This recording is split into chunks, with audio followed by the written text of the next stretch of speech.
રોઘડા ગામે પાણીનો પ્રવાહ વધ્યો છે। પાણીના પ્રચંડ પ્રવાહમાં 6 લોકો ફસાયા હતા। પોરબંદર ફાયર બ્રિગેડની ટીમે તમામ લોકોનું રેસ્ક્યુ કર્યું છે।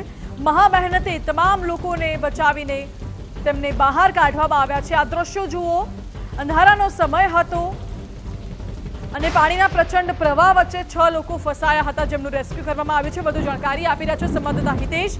જી હિતેશ, આ 6 લોકોનું રેસ્ક્યુ કરાયું, શું અન્ય કોઈ ફસાયેલા છે? જી ચોક્કસથી જણાવ્યું કે બસમાં ભારે વરસાદ છે, જેને ભાદર હોય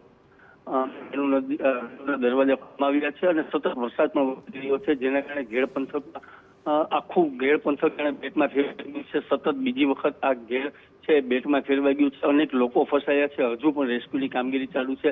જેમ જેમ સમય જાય છે તેમ તેમ દ્રશ્યો સામે આવી રહ્યા છે। ગઈકાલે મોડી રાતના અનેક રેસ્ક્યુ કરવામાં આવ્યા હતા, હજુ પણ રેસ્ક્યુની કામગીરી શરૂ છે।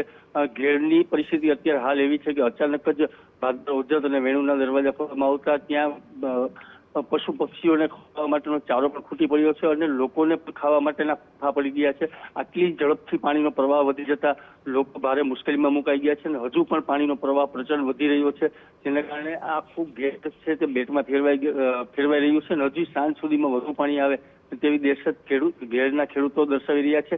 હાલની જે સ્થિતિ છે તે જોવા જઈએ તો આ પાણીનો નિકાસ ક્યાં કરવો, કેવી રીતે કરવો, તેના માટે વહીવટી તંત્ર કામગીરી કરી રહી છે, પરંતુ પાણીનો પ્રવાહ જ લગભગ 2 લાખ ક્યુસેક જેટલો આવી રહ્યો છે, જેને ઘેરના ખેડૂતોની જમીન છે તે પાણીમાં જ વહી ગઈ છે અને ક્યાંય પાણી સિવાય કશું દેખાતું નથી। કોઈ ખેતીની જમીન પણ જોવા મળતી નથી। જી હિતેશ, આભાર આપનો। એટલે ચો તરફ બસ જળ પ્રહાર જોવા મળી રહ્યો છે, પાણી સિવાય કશું જ દેખાય તેમ નથી અને આ વચ્ચે ફાયર બ્રિગેડની ટીમ દ્વારા 6 લોકોનું મહા મુસીબતે રેસ્ક્યુ કરવામાં આવ્યું છે। પાણીના પ્રચંડ પ્રવાહમાં 6 લોકો ફસાયા હતા, જો કે તમામ લોકોને બચાવીને સલામત સ્થળે ખસેડવામાં આવ્યા છે।